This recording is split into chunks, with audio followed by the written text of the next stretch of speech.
باب الشہداء العدول، گواہ عادل ہونے چاہیے، عدول عادل کی جمع. وقول اللہ تعالی، اور اللہ تعالیٰ کا فرمان ہے، وَأَشْهِدُوا ذَوَيْ عَدْلٍ مِّنْكُمْ، اور گواہ بناؤ اپنے میں سے صاحب عدل کو. وَمِمَّنْ تَرْضَوْنَ مِنَ الشُّهَدَاء، اور دوسری جگہ گواہوں کی صفت قرآن پاک میں کیا آئی ہے؟ اور ان میں سے جن کو تم پسند کرتے ہو گواہوں میں سے، یعنی گواہ ایسے ہونے چاہیے جو تمہاری مرضی کے مطابق ہوں. اور عادل سے مراد کیا ہے؟ آزاد، عاقل، بالغ، نیک. اس کے برعکس کافر، غلام، مجنون، نابالغ اور فاسق کی گواہی قبول نہیں ہوتی.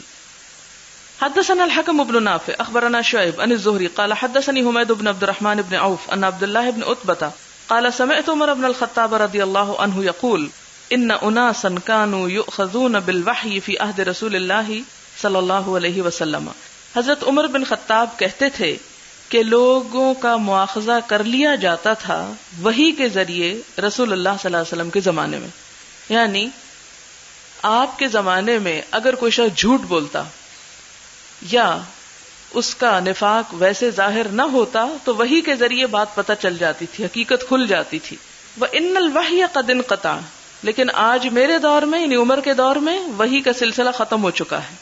وَإِنَّمَا نَأْخُذُكُمُ الْآن، ہم پکڑیں گے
تم کو کس کے ساتھ؟ یعنی پہلے تو وہی سے پکڑ ہو جاتی تھی، اب ہم تم کو پکڑیں گے بما ظہر لنا، اس چیز پر جو ہمارے لیے ظاہر ہو جائے، یعنی ظاہری حال پر پکڑ ہوگی، من اعمالکم، تمہارے اعمال میں سے، فمن اظہر لنا خیرا، جس نے ہمارے سامنے بھلائی کا مظاہرہ کیا، امناہ، ہم اس پر بھروسہ کریں گے، وقربناہ، اور ہم اس کو اپنے قریب کر لیں گے، ولیس الینا من سریرتہ شیء، اور نہیں ہے ہماری طرف اس کی چھپی ہوئی باتوں میں سے کچھ، یعنی جو اس کے دل میں ہے یا وہ چھپ کے کوئی برے کام کرتا ہے تو ہمیں اس سے غرض نہیں، واللہ یحاسبہ فی سریرتہ، اس کی پوشیدہ باتوں میں اللہ اس کا محاسبہ کرے گا، ومن اظہر لنا سوءا، اور جس نے ہمارے سامنے کسی برائی کا مظاہرہ کیا، یعنی ظاہراً کوئی برائی کی، لم نأمنہ، ہم اس پہ بھروسہ نہیں کریں گے، ولم نصدقہ، اور نہ ہم اس کی تصدیق کریں گے،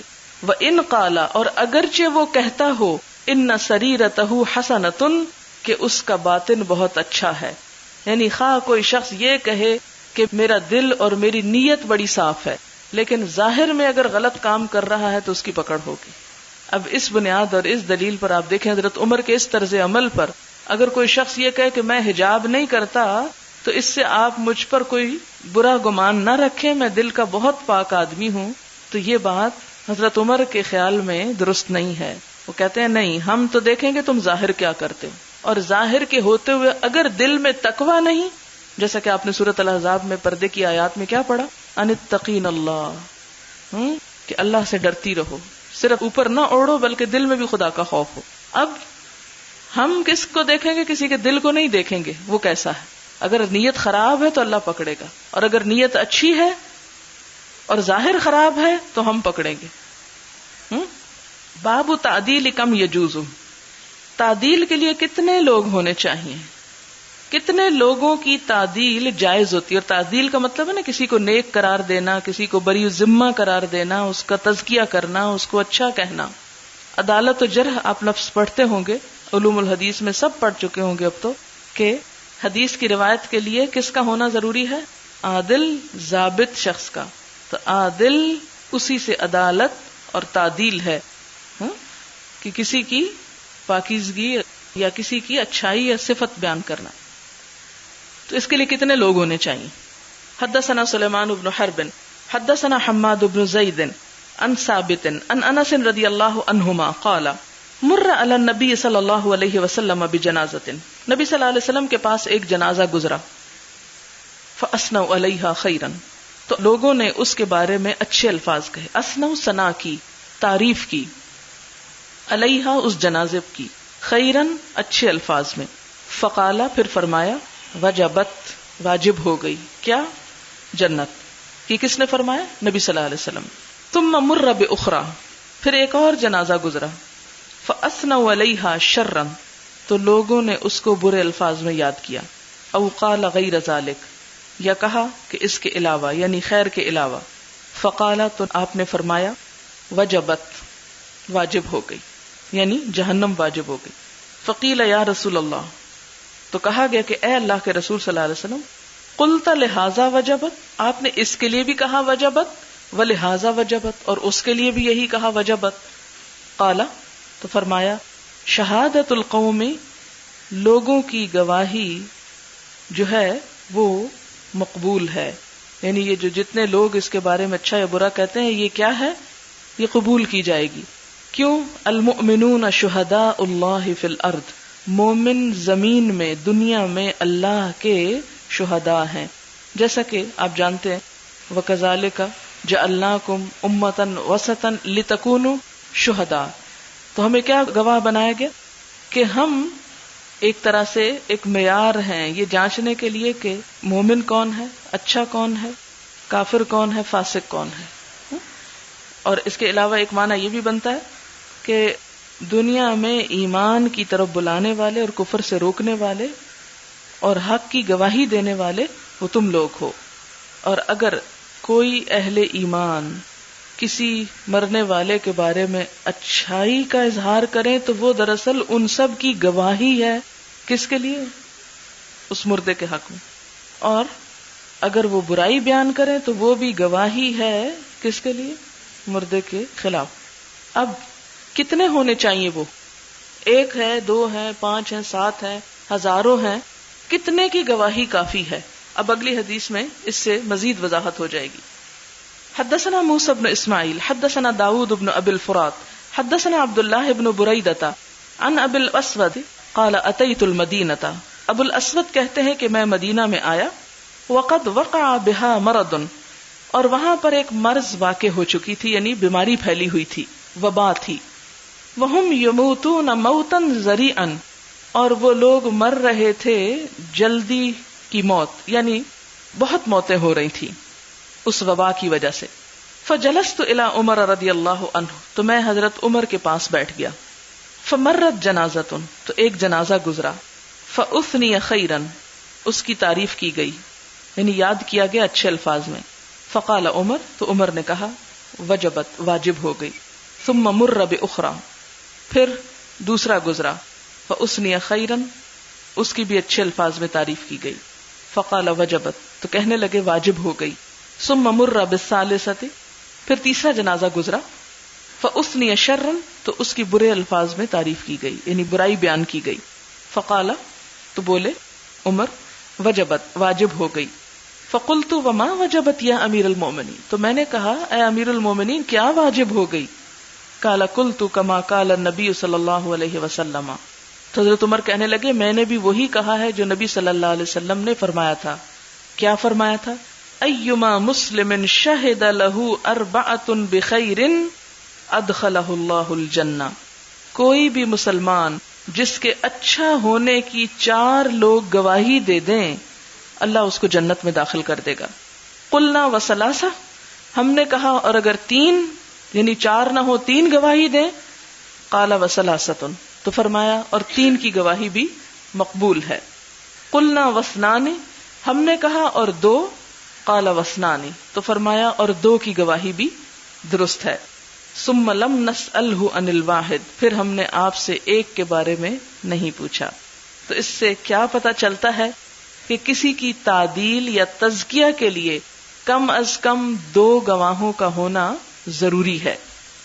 باب الشہادت علی الانساب والرداع المستفید والموت القدیم، نسب کے بارے میں گواہی، رضاعت میں جو مشہور بات ہے اس کے بارے میں گواہی. مستفید، حدیث مستفیض کون سی ہوتی؟ مشہور اور مستفیض ایک ہی کے 2 نام ہے نا. مستفیض کا معنی ہی مشہور ہوتا ہے. مشہور رضاعت کی گواہی، والموت القدیم، اور پرانی موت پر گواہی کا بیان. وقال النبی صلی اللہ علیہ وسلم، اور نبی صلی اللہ علیہ وسلم نے فرمایا اردعتنی و ابا سلمۃ ثویبۃ، مجھے اور ابو سلمہ کو، جو حضرت ام سلمہ کے شوہر تھے، دودھ پلایا.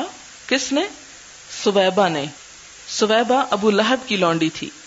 والتثبت فیہ، اور اس معاملے میں احتیاط برتنا، تحقیق کرنا، بات کو پکا کرنا یہ ضروری ہے. اچھا، یہاں پر کیا بات پتہ چلتی ہے؟ بات یہ ہے کہ حضور صلی اللہ علیہ وسلم کے دودھ پلانے کی مدت جو ہے بہت قدیم تھی، بہت پرانی بات تھی، لیکن ایک مشہور بات تھی کہ کس کس نے پلایا. یہ ایک حدیث کا ٹکڑا ہے دراصل، یہ کتاب النکاح میں آگے آپ تفصیل سے پڑھیں گے. یہ بات مشہور ہوئی کہ حضور صلی اللہ علیہ وسلم ابو سلمہ کی بیٹی سے نکاح کر رہے ہیں، یا ان کو نکاح کرنے کا پیغام بھیجا گیا ہے. تو آپ صلی اللہ علیہ وسلم نے فرمایا یہ کیسے ہو سکتا ہے جبکہ اس کا باپ جو ہے وہ میرے ساتھ دودھ میں شریک تھا. تو یہ اگرچہ ایک قدیم بات تھی لیکن ایک مشہور بات تھی، اگرچہ اس کے عینی شاہد اس وقت موجود نہ تھے. آپ دیکھیں نا، ایک بچہ جو دودھ پی رہا ہے وہ تو خود دودھ پی رہا ہے، اس کو تو نہیں پتا کہ میں کس کا دودھ پی رہا ہوں. جیسے عقبہ کہتے ہیں نہ تو نے مجھے بتایا اور نہ مجھے معلوم ہے، نہ مجھے یاد ہے کہ میں نے تیرا دودھ پیا تھا. اور 2 سال تک تو دودھ پینا ہوتا ہے، 2 سال کی بات کس بچے کو یاد ہوتی. تو اب یہاں پر بتایا یہ جا رہا ہے کہ جیسے نسب ایک مشہور چیز ہوتی کہ فلاں اس قبیلے سے ہے، فلاں نے اس کا دودھ پیا، تو یہ بھی کیا ہے، ایک مشہور بات ہوتی. تو اس پر جو رائے عامہ ہوتی ہے، لوگوں کی ایک گواہی ہوتی ہے، وہ قابل قبول ہوتی ہے اگرچہ اس پر اسپیسیفک گواہ نہ بھی ملے. لیکن اس معاملے میں کیا کرنا چاہیے؟ تثبت یعنی تثبیت کہتے ہیں، ثابت سے ہے کہ اس بات کو ثابت کر لینا چاہیے، تحقیق کر لینی چاہیے.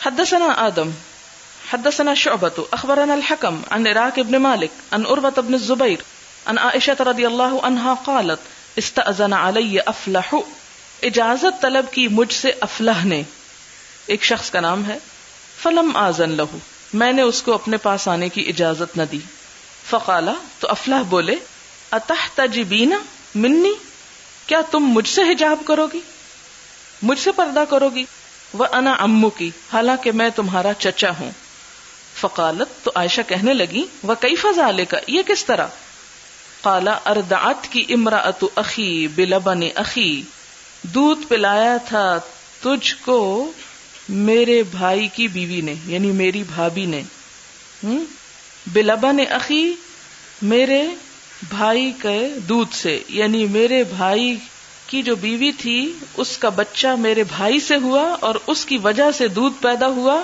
اور وہ دودھ تم نے پیا تھا، اس لیے تم مجھ سے پردہ نہیں کر سکتی۔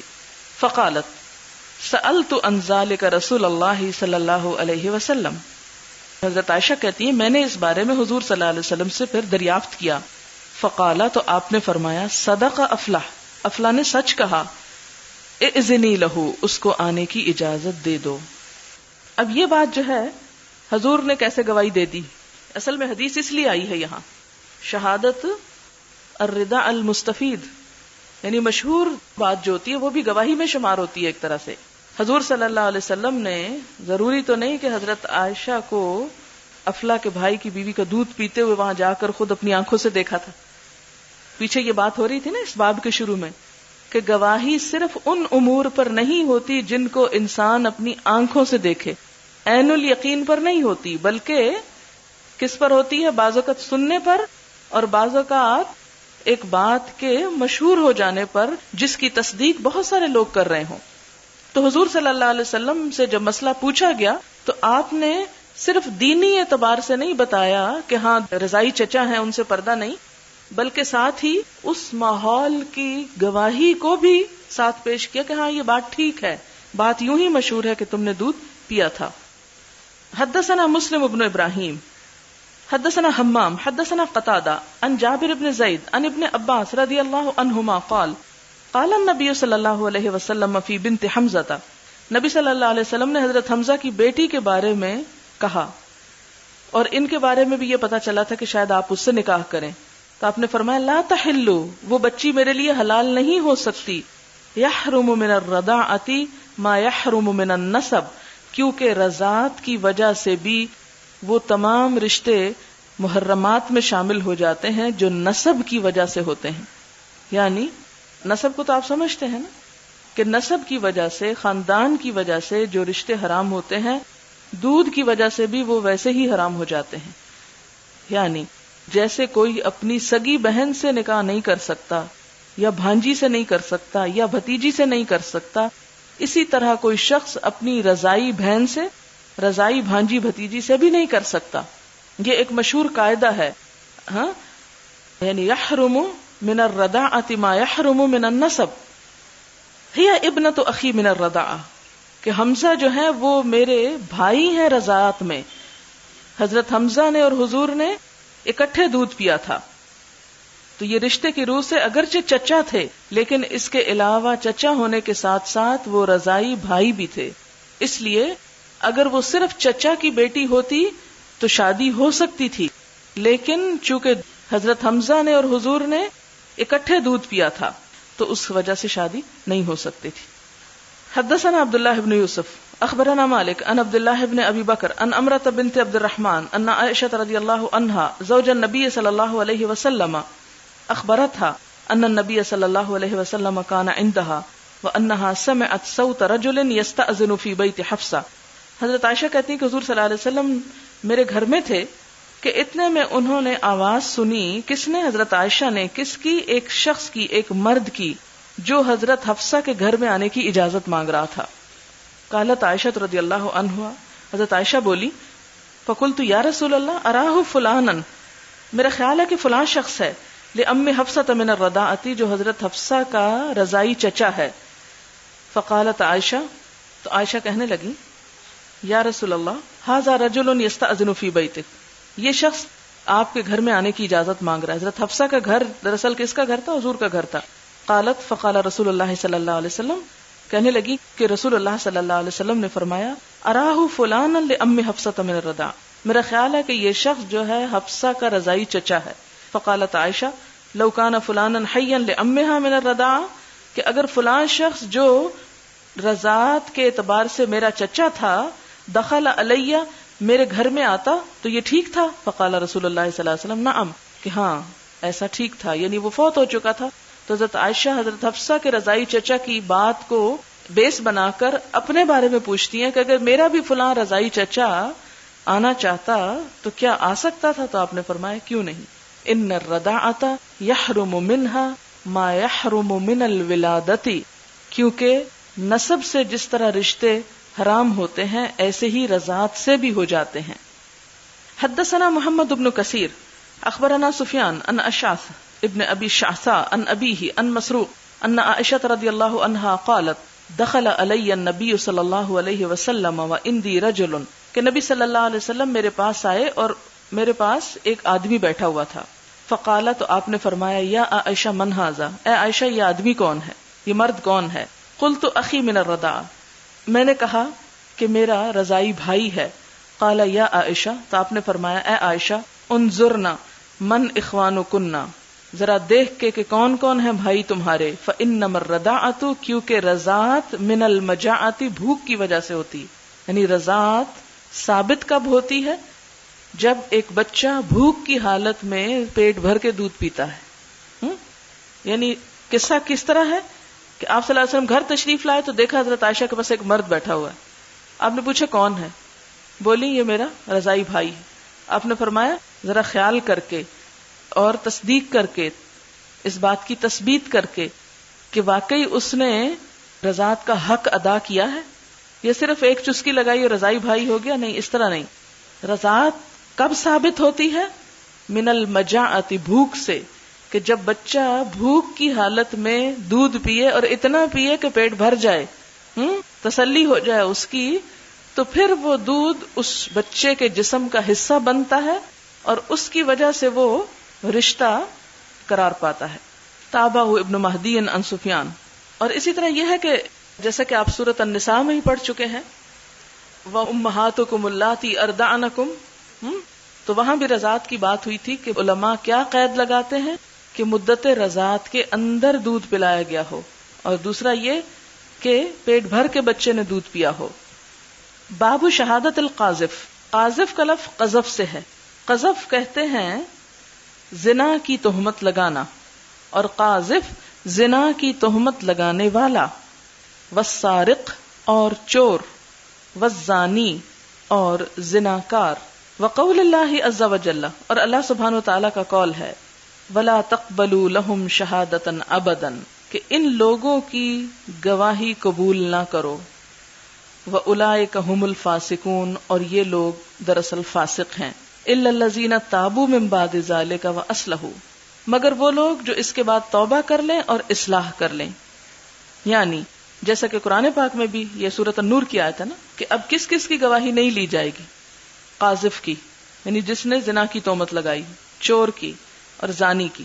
لیکن اگر یہ لوگ اپنے گناہوں سے توبہ کر لیں اور گناہ سے باز آ کر اصلاح کر لیں تو پھر دوبارہ ان کی گواہی لی جا سکتی ہے.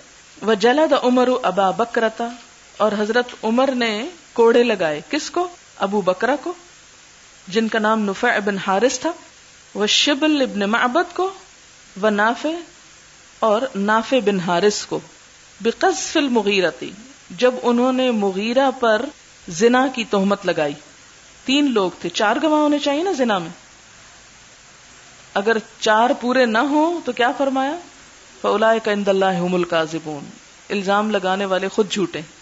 تو چونکہ 3 گواہ تھے، ایک نہیں تھا، لہذا حضرت عمر نے ان تینوں کو پکڑ کے 80 کوڑے لگائے. کس جرم میں؟ زنا کی تہمت لگانے میں. ثم استتابہم، پھر ان سے توبہ طلب کی، کہا کہ توبہ کرو. وقالا، اور ساتھ ہی یہ کہا من تابہ، جس نے توبہ کر لی، قبلت شہادتہ، میں اس کی گواہی قبول کروں گا.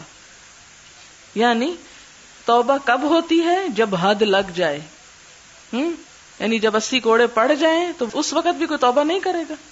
یعنی توبہ کی علامت کیا ہے کہ کب توبہ کی اس نے؟ جب 80 کوڑے اس پہ برس گئے. وہ تو پہلے پہ ہی توبہ کرے گا کہ آئندہ نہیں ایسا کروں گا. وَأَجَازَهُ عبد اللہ ابن عتبہ، اور جائز قرار دیا اس کو عبداللہ بن عتبہ نے اور عمر بن عبد العزیز نے اور سعید بن جبیر نے اور طاؤس نے اور مجاہد نے اور شعبی نے اور اکرمہ نے اور زہری نے اور محارب بن دثار نے اور شریح اور معاویہ بن قرہ نے. ان سب کے ہاں کیا ہے کہ اگر کوڑے پڑ جائیں توبہ کر لے تو پھر گواہی قبول ہو جائے گی. وقال ابو الزناد، اور ابو الزناد کیا کہتے ہیں؟ الامر عندنا بالمدینہ، کہ ہمارے ہاں اہل مدینہ کا طریقہ یہ ہے، حکم یہ ہے، اذا رجع القاذف عن قوله، کہ جب تہمت لگانے والا اپنی بات سے رجوع کر لے، فاستغفر ربہ، پھر اپنے رب سے بخشش مانگ لے، قبلت شہادتہ، تو اس کی گواہی قبول کر لی جائے گی. یعنی اس کے لیے کوڑے لگنا شرط نہیں کہ جب تک کوڑے نہیں لگتے اس وقت تک گواہی نہیں قبول ہوگی. اہل مدینہ کیا کہتے ہیں کہ توبہ کا مطلب ہے سمپل توبہ، حد جاری ہونا اس میں شرط نہیں ہے. وقال الشعبی وقتادہ، اور شعبی اور قتادہ کہتے ہیں اذا اطلب نفسه جلد، جب وہ اپنے آپ کو جھٹلائے تو اس کو کوڑے لگیں گے. وقبلت شہادتہ، اور اس کی گواہی قبول کی جائے گی. وقال الثوری اذا جلد العبد، کہ جب کسی غلام کو کوڑے لگ جائیں، ثم اعتق، پھر اسے آزاد کر دیا جائے، جازت شہادتہ، تو اس کی گواہی جائز ہوگی.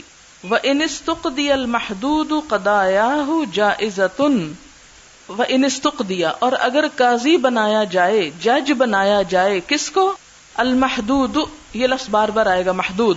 محدود وہ شخص جس پہ حد لگی ہو، یعنی جس شخص کو کسی جرم کی سزا میں کوڑے پڑ چکے ہوں، اگر وہ جج بننے کا اہل ہے اپنے دیگر علم کی بنا پر، دیگر شرائط کی بنا پر، تو ایسا شخص جو ہے وہ جج بنایا جا سکتا ہے. یعنی صرف گواہی نہیں دوبارہ لی جا سکتی بلکہ اس کو جج بھی بنایا جا سکتا ہے. فقضایاہ جائزۃ، اور اس کے فیصلے جو ہوں گے، قضایا فیصلے، یعنی جج ہونے کی حیثیت سے جو فیصلے وہ کرے گا وہ بھی جائز ہوں گے. وقال بعض الناس، اور بعض لوگ کہتے ہیں لا تجوز شہادت القاذف، کہ قاذف کی شہادت قبول ہی نہیں. وان تاب، اگرچہ وہ توبہ کر لے. یعنی یہ کچھ لوگوں کی رائے ہے کہ نہیں، حالانکہ قرآن کی آیت کیا بتاتی ہے کہ توبہ کر لے تو پھر اللہ تعالیٰ ان کو معاف کر دے گا. ثم قال، پھر کہا لا یجوز نکاح بغیر شاہدین، نہیں جائز ہوتا نکاح دو گواہوں کے بغیر. فإن تزوج، اگر کوئی شخص نکاح کر لے، بشہادت محدودین، دو حد لگے ہوئے گواہوں کے موجودگی میں، جازا، تو جائز ہوگا. ان کے خیال میں کیا ہے کہ قاذف نکاح کے معاملے میں گواہ بن سکتے ہیں، دوسرے معاملات میں گواہی قبول نہیں ہوگی لیکن نکاح میں گواہی دے سکتے ہیں. وَإِن تَزَوَّجَ بِشَهَادَةِ عَبْدَيْنِ، اگر کوئی شخص دو غلاموں کی گواہی سے نکاح کر لے، غلام جو ہے آپ کو پتا نا اس کی گواہی قبول نہیں ہوتی، خصوصاً اپنے آقا کے حق میں. لیکن اگر کسی کی شادی ہو رہی ہے تو دو غلام ہیں اور ان کو پکڑ کے گواہ بنا لیا جائے، لم یجوز، تو یہ جائز نہیں ہوگا. کیوں؟ غلام کی گواہی کیوں قبول نہیں؟ اس کی وجہ یہ ہے کہ اس شخص کی اپنی کوئی رائے نہیں ہو سکتی، کیونکہ وہ دوسرے کا زر خرید ہے اور دوسرے کا اس پر پریشر ہو سکتا ہے. جو مملوک ہوتا ہے اسے سب سے زیادہ اپنے آقا کی بات ماننے کی فکر ہوتی ہے کہ وہ اس کے خلاف کوئی بات کر ہی نہیں سکتا، کیونکہ اسے پتا اگر میں نے اس کے خلاف کی تو میری پکڑ ہو جائے گی، میں بھاگ کہاں سکتا ہوں. اس لیے اس کو گواہی سے معذور رکھا گیا. لیکن کس معاملے میں غلام کی گواہی جائز ہے؟ وَأَجَازَ شَهَادَةَ الْمَحْدُودِ، اور جائز ہے حد شدہ، حد لگے ہوئے شخص کی گواہی، والعبد، اور غلام کی گواہی، والامۃ، اور لونڈی کی گواہی، لرؤیت ہلال رمضان، رمضان کا چاند دیکھنے کی. یعنی اس معاملے میں گواہی قبول ہوئی. اس سے کیا پتہ چلتا ہے کہ مختلف مواقع پر گواہوں کی جو شرائط ہیں اور صفات ہیں وہ مختلف ہو جاتی ہیں. جو بڑے بڑے معاملات ہیں، حدود جن پہ نافذ ہوتی ہیں، جیسے قتل ہے، زنا ہے، ایسے معاملات میں گواہ زیادہ بھی ہوتے ہیں اور ان کی شرائط بھی سخت ہیں. لیکن جو زندگی کے عام معاشرتی معاملات ہیں ان میں گواہی کی شرائط زیادہ سخت نہیں ہیں. ان میں نکاح ایک درمیانے درجے کی گواہی کا حامل ہے، لیکن چاند دیکھنا اس میں مزید رخصت ہے. وَكَيْفَ تُعْرَفُ تَوْبَتُهُ، اور اس کی توبہ کیسے پتہ چلے گی؟ وَقَدْ نَفَى النَّبِيُّ صلی اللہ علیہ وسلم الزَّانِي سَنَةً، نبی صلی اللہ علیہ وسلم نے زنا کرنے والے شخص کو 1 سال تک شہر سے باہر نکال دیا تاکہ کوئی اور شخص اس کی صحبت میں یا اس کے اثر کو قبول نہ کرے. وَنَهَى النَّبِيُّ صلی اللہ علیہ وسلم عن کلام کعب بن مالک، اور نبی صلی اللہ علیہ وسلم نے کعب بن مالک سے بات کرنے کو روک دیا تھا. یہ کہاں پڑھا تھا آپ نے؟ سورۃ توبہ میں. وصاحبیہ، اور ان کے 2 ساتھیوں سے بھی بات کرنے کو روک دیا تھا. حتی مدى 50 لیلۃ، یہاں تک کہ 50 راتیں گزر گئیں، یعنی 50 دن کے بعد. اس سے کیا پتہ چلتا ہے کہ توبہ کے بعد کتنا عرصے کے بعد دوبارہ وہ گواہی دینے کے قابل ہوگا؟ تو بعض کہتے ہیں کہ سال کے بعد، کیونکہ آپ صلی اللہ علیہ وسلم نے زانی کو حد لگا کے سال کے لیے نکال دیا تھا، تو اس کا مطلب سال تک اس کی گواہی قبول نہیں. اور دوسروں کے خیال میں کہ سزا کی مدت 50 دن بھی ہو سکتی ہے، جیسے کعب بن مالک اور ان کے 2 ساتھیوں کو دی گئی کہ ان سے کوئی بات نہیں کی گئی، یعنی اس عرصے میں وہ توبہ قبول ہونے کے مرحلے میں تھے اور ان کی گواہی کسی معاملے میں نہیں لی گئی، حتیٰ کہ ان سے بات بھی نہیں کی گئی. حدثنا اسماعیل قال حدثنا ابن وهب عن يونس وقال الليث حدثني يونس عن ابن شهاب اخبرني عروة بن الزبير ان امرأة سرقت في غزوة الفتح. ایک عورت نے غزوہ فتح، یہ کون سا غزوہ فتح؟ جب کیا ہوا تھا؟ فتح مکہ. اس نے چوری کر لی. کہا جاتا ہے کہ چوری میں ایک چادر چرائی تھی، یا دوسری روایت میں آتا ہے کہ زیور بھی چرایا تھا. گھر کی چوری تھی، جیسے عورتیں گھر میں کام کاج والی چوری کر لیتی ہیں. تو اس نے چوری کی. فَأَتَى بِهَا رسول اللہ صلی اللہ علیہ وسلم، اس عورت کو حضور صلی اللہ علیہ وسلم کے پاس لایا گیا. ثم امر بها، تو آپ نے اس پر حکم دیا کس کا؟ حد جاری کرنے کا. فقطعت يدها، اس عورت کا ہاتھ کاٹ ڈالا گیا. قالت عائشہ، حضرت عائشہ کہتی ہیں فحسنت توبتها، تو بہت اچھی ہوئی توبہ اس کی، یعنی خوب ہوئی توبہ اس کی. کیوں خوب ہوئی؟ کہ حد جاری ہو گئی. وتزوجت، اور اس نے شادی بھی کی. ہمارے ہاں تو بغیر کسی وجہ کے لوگ شادی نہیں کرتے، لیکن اصل اسلام کی روح نظر آتی ہے نا اس معاشرے کے اندر، کہ اگر کوئی شخص جرم کرے پھر اس کے اوپر اس کو سزا ہو جائے، پھر وہ توبہ کر لے، تو وہ کیسا ہو جاتا ہے؟ گویا اس نے گناہ کیا ہی نہیں. التائب من الذنب کمن لا ذنب لہ، یہ جملہ اب آپ کو یاد ہو جانا چاہیے، میں نے بہت دفعہ دہرایا کہ گناہ سے توبہ کرنے والا کیسا ہو جاتا ہے؟ گویا اس نے گناہ کیا ہی نہیں. اس لیے اس کے کٹے ہوئے ہاتھ کے باوجود اس سے شادی کی گئی. وکانت تأتی بعد ذالک، اور اس حد کے جاری ہونے کے بعد وہ آیا کرتی تھی. کہاں؟ حضرت عائشہ کے پاس. فارفع حاجتها الى رسول اللہ صلی اللہ علیہ وسلم، تو میں اس کی حاجت حضور صلی اللہ علیہ وسلم سے بیان کیا کرتی تھی. اس سے ایک اور بات پتہ چلتی ہے کہ نہ تو وہ حد جاری ہونے پہ ناراض ہوئی کہ میں آج کے بعد نہیں جاؤں گی حضور کے گھر کیونکہ آپ نے تو میرا ہاتھ کٹوا دیا. کیا تھا؟ ایک چادر ہی چرائی تھی نا. اچھا، اور اسی طرح آپ صلی اللہ علیہ وسلم نے بھی حضرت عائشہ کو یہ نہیں کہا کہ دیکھو آج کے بعد اس عورت کے متھے نہ لگنا اور اس کو گھر میں نہ آنے دینا اور اس کی کوئی بات نہ سننا. نہیں، ہمارے ہاں مشکل یہ ہے، تکلیف دہ بات، کہ اگر کسی شخص سے کسی وجہ سے کوئی غلطی ہو جاتی تو پھر ساری زندگی کے لیے وہ غلطی اس کے ماتھے کا ٹکا بن جاتی ہے اور اس کو لوگ بھولتے نہیں، چھوڑتے نہیں. جبکہ مومن کی صفت کیا ہے کہ اس کا دل پرندوں کی طرح صاف ہونا چاہیے. جیسے پرندوں کے دل ہوتے ہیں نا، کہ وہ اپنے دل میں کوئی بغض نہیں رکھ سکتے. غلطی ہوئی، توبہ ہوئی، معاف کیا، اور پھر ویسا ہی ہو گئے جیسا کہ پہلے تھے، جیسے کوئی بات ہی نہ ہو. یہ دراصل انسان کے ایمان کا امتحان ہوتا ہے، یعنی دل کو صاف کرنا جو ہے اور دل کو پاک کرنا. اور خصوصاً جب ایک شخص اپنے کیے سے لوٹ آیا ہے اور اس کو اپنی غلطی کا احساس ہو گیا ہے تو ایسا سمجھیں اس کو کہ گویا اس سے وہ غلطی ہوئی ہی نہیں. حدثنا یحیی بن بکیر حدثنا اللیث عن عقیل عن ابن شہاب عن عبید اللہ بن عبد اللہ عن زید بن خالد رضی اللہ عنہ عن رسول اللہ صلی اللہ علیہ وسلم انہ امر فی من زنا، کہ آپ نے حد جاری کرنے کا حکم دیا اس کے بارے میں جس نے زنا کیا. ولم یحسن، اور وہ شادی شدہ نہ تھا. کیا؟ بجلد 100 کوڑوں کا. وتغریب عامن، اور 1 سال شہر سے باہر نکالنے کا حکم دیا. امرا بجلد مئۃ و تغریب آمن، یوں جملہ ہے. کس کے بارے میں؟ فی من زنا ولم یحسن، غیر شادی شدہ زانی کے بارے میں. اس سے کیا پتہ چلتا ہے کہ شادی شدہ کی سزا کچھ اور ہے.